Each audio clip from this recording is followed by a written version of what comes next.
রাতে ঘুমানোর সময় আমার স্ত্রী যখন আমার বুকের উপরে এসে শুয়ে পড়ল, তখন আমি বেশ বিরক্তি নিয়ে ওকে বললাম, সারাদিন কাজ করে রাতে তোমার জন্য একটু শান্তিতে ঘুমাতেও পারি না।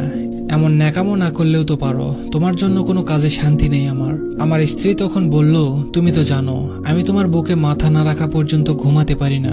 তুমি যত যাই কিছু বলো না কেন, আমি তোমার বুকেই মাথা রেখে ঘুমাবো। রেগে গিয়ে বললাম, তুমি মরে গিয়েও তো আমাকে মুক্তি দিতে পারো, রোজ রোজ এমন অশান্তি আমার আর সহ্য হয় না। এমন একটা বস্তা গায়ের উপর থাকলে কি কেউ ঘুমাতে পারে? মন খারাপ করে আমার স্ত্রী বলল, আমি তো শুধু রাতের বেলায় বুকে ঘুমাই, আর তো কখনো জ্বালাতন করি না। আমার মাথা ব্যথা করছে, একটু হাত বুলিয়ে দাও। এই কথাটা বলেই আমার হাতটা নিয়ে ওর কপালের উপর রাখলো। হাজারবার বলার পরেও, এমনকি গায়ে হাত তুলেও ওর এই স্বভাবটা আমি কোনোদিন পরিবর্তন করতে পারিনি। আপনারা নিশ্চয় ভাবছেন, আমার স্ত্রী আমার বুকের উপর ঘুমালে আমি কেন এত বিরক্ত হই। আসলে ওকে আমার এখন ভালো লাগে না। আমার অন্য একটা মেয়ের সাথে রিলেশন আছে, কিন্তু কিছুতেই মিতাকে বলতে পারি না। মিতা আমার স্ত্রীর নাম। এমন বেহায়া মেয়ে আমি খুব কম দেখেছি। ওর জন্য রাতে কণিকার সাথে তেমন কথা বলতে পারি না। ঘুমাতে এলে আমাকে ধরে রাখে, গায়ের সাথে মনে হয় খুব গরম কিছু লেগে আছে। মিতার কপালে হাত রেখে বুঝতে পারলাম ওর গা অস্বাভাবিকভাবে গরম, হয়তো জ্বর এসেছে। শীতের রাতে গরম কিছু কার না ভালো লাগে। আমি হাতটা ওর কপালের সাথে চেপে ধরে রাখলাম। ওর কিছু কষ্ট কমবে এই জন্য নয়, বরং এত সময় কম্বলের বাইরে রাখা হাতটা নিমেষেই গরম হবে সেই আশায়। সকাল 8টায় ঘুম ভেঙে দেখলাম মিতা আমার বুকের উপর ঘুমিয়ে আছে। গায়ে হাত দিয়ে বুঝলাম গা রাত থেকেই অনেক বেশি গরম হয়ে আছে। কয়েকবার ডাক দিলাম, কিন্তু কোনো সাড়া দিল না। ওকে বুকের উপর থেকে সরাতে গিয়ে খেয়াল করলাম আমাকে বেশ শক্ত করেই ধরে আছে।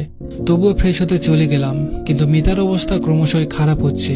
তাই ওকে নিয়ে হাসপাতালে গেলাম। ডাক্তার বলল ওর অবস্থা এখন বেশি খারাপ, এখনই আইসিইউতে ভর্তি করতে হবে।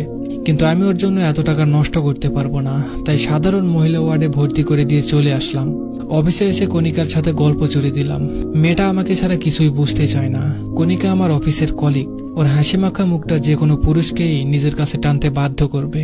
তাই আমিও ওর কাছে চলে এসেছি। সারাদিন বেশ ভালোই কাটলো। সন্ধ্যাবেলা বাড়ি এসে ফ্রেশ হয়ে খাবার টেবিলে গেলাম। না, আজ আর এই টেবিলে আমার পছন্দের কিছু রান্না করা নেই। মিতা রোজ সন্ধ্যা হলে আমার পছন্দের হালকা খাবার বানিয়ে দিত, তারপর নিজের হাতে খাইয়ে দিত। কণিকার সাথে রিলেশনে যাওয়ার পর একদিন বলেছিলাম, তোমার আমাকে খাইয়ে দিতে হবে না, নাকি বিষ মিশিয়ে এভাবে খাওয়াতে আসো আমাকে। এরপর থেকে আর কখনো খাইয়ে দিতে দেখিনি। রান্না করে টেবিলে গুছিয়ে রাখতো।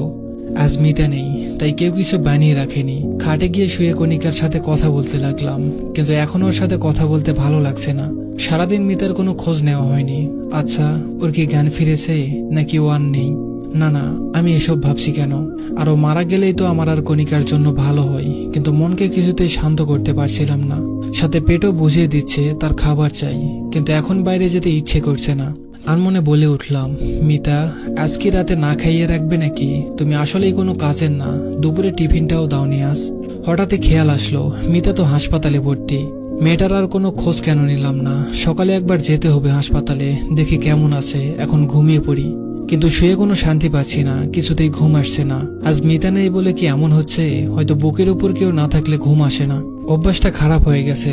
রাত যত বাড়ছে মিতার কথা তত বেশি মনে পড়ছে, সাথে ক্ষুধাটাও বেড়ে চলেছে। কিছু সময় এপাশ ওপাশ করলাম, কিন্তু ঘুমাতে পারলাম না। উঠে গিয়ে ফ্রিজ খুলে খাবার আছে কিনা দেখতে গেলাম। গিয়ে দেখলাম 2টা চিংড়ি মাছ আর কাল রাতের তরকারি রাখা, সাথে ভাতও আছে। খাবারগুলো নিয়ে টেবিলে খেতে বসলাম। হঠাৎ মনে পড়ল মিতা কাল রাতে খায়নি। আমি ওকে 4টা মাছ রান্না করতে দেখেছিলাম, ভালোই হয়েছে, এখন আমি খেতে পারবো। কিন্তু গলা দিয়ে নামছে না। আগে চিংড়ি মাছ রান্না হলে মিতা আমার পাশে এসে বসে থাকতো আর ম্যাও ম্যাও করে ডাকতো, মানে তাকে খাইয়ে দিতে হবে। চিংড়ি মাছ ওর সব থেকে পছন্দের খাবার ছিল। খাবারগুলো রেখে ঘরে চলে এলাম। হঠাৎ মনে হলো কেউ আমার বুকের উপরে এসে শুয়ে পড়েছে, কিন্তু না, কেউ নেই। মিতাকে খুব দেখতে ইচ্ছে করছিল। ফোনটা বের করলাম, কিন্তু এতে মিতার কোনো ছবি নেই। কণিকা সব ডিলিট করে দিয়েছিল। কিছু ভালো লাগছে না, তাই বাইক নিয়ে হাসপাতালের দিকে রওনা দিলাম ওকে দেখে আসবো বলে।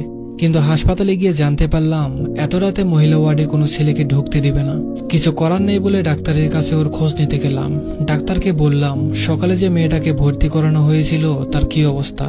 ডাক্তার বলল ওনার অবস্থা খুব খারাপ, শরীর কোনো রেসপন্স করছে না, স্যালাইনও টানতে পারছে না শরীর।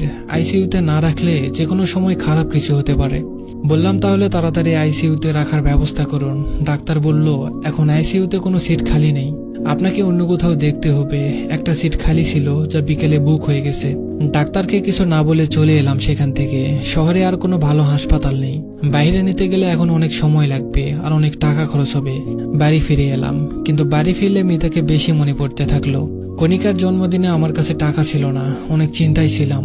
তখন মিতা ওর গলার চেন আর নগদ 10,000 টাকা দিয়ে বলেছিল, আমার কাছে এত টাকা নেই, তোমার তো 20,000 টাকার দরকার, এতে হয়তো হয়ে যাবে, তুমি চিন্তা করো না। ওর দিকে এক পলক তাকিয়েছিলাম। ও মুচকি হেসে বলেছিল, তুমি চিন্তায় থাকলে আমার কষ্ট হয় অনেক, আমার এগুলো লাগবে না, তুমি নিয়ে নাও। চেনটা ওর মায়ের দেওয়া বলে ওটা আর বিক্রি করিনি, কণিকাকে দিয়ে দিয়েছিলাম। চোখের কোণে মনে হলো পানি জমা হচ্ছে। আজ অনেকদিন পর মিতার সাথে কাটানো সকল মুহূর্তের কথা মনে পড়ছে। আমাদের ভালোবাসার তো কোনো কমতি ছিল না, তাহলে কেন এত দূরত্ব তৈরি হলো আমাদের ভিতর? মিতা আমাকে নিজের সবটা দিয়ে আগলে রেখেছিল, তাহলে আমি কেন মিতাকে কষ্ট দিলাম? অফিস থেকে ফিরতে মিতা আমাকে রোজ জড়িয়ে ধরতো। একদিন ওকে বললাম, ছেলেদের শরীর লাগলে ব্যবসা করো, কিন্তু আমাকে এত বিরক্ত করো না।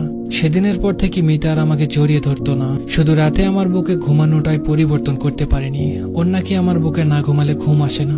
আমিও একসময় ওকে বলতাম, তুমি আমার বুকে না ঘুমালে আমার ঘুম আসে না। আজ বুঝতে পারছি কথাটা আমি মিথ্যা বলতাম না। রাত 3টা বেজে গেল, এখন আমি ঘুমাতে পারিনি। সকাল হতেই হাসপাতালে চলে গেলাম।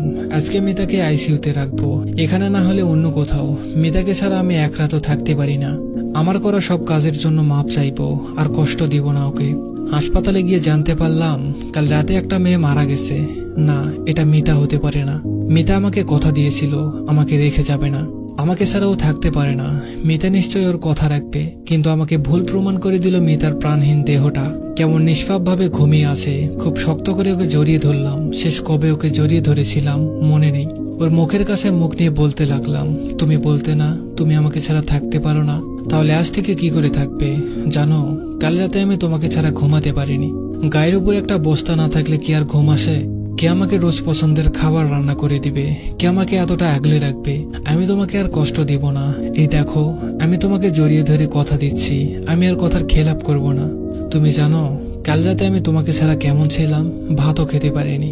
তুমি আমাকে নিজের হাতে খাইয়ে দিবে না? এবার আর বলবো না তুমি আমাকে বিষ মিশিয়ে মেরে ফেলতে চাও, বলো না প্লিজ। আমার খুব ক্ষুধা লেগেছে, কাল রাতে আমি খাইনি জানো। তোমার কলিজাটা না খেয়ে আছে, আর তুমি নিশ্চিন্তে কি করে ঘুমিয়ে আছো। আগে যেমন প্রতি রাতে আমার বুকে ওর চোখের পানিতে ভিজে যেত, আমি যেমন কিছু বলতাম না, ওর চোখ মুছে দিতাম না। আজ আমার চোখের পানিতে ওর বুক ভিজে যাচ্ছে, কিন্তু ও চুপ করে ঘুমিয়ে আছে। সত্যিই কি আমি আর ওকে ফিরে পাবো না? বাস্তবতা আর কল্পনা নিয়ে গল্পটা লেখা হয়েছে। দয়া করে কেউ খারাপ কমেন্ট করবেন না। যদি গল্পটা ভালো লাগে চ্যানেলটা সাবস্ক্রাইব আর পেজটা ফলো করে দিবেন। ধন্যবাদ সবাইকে।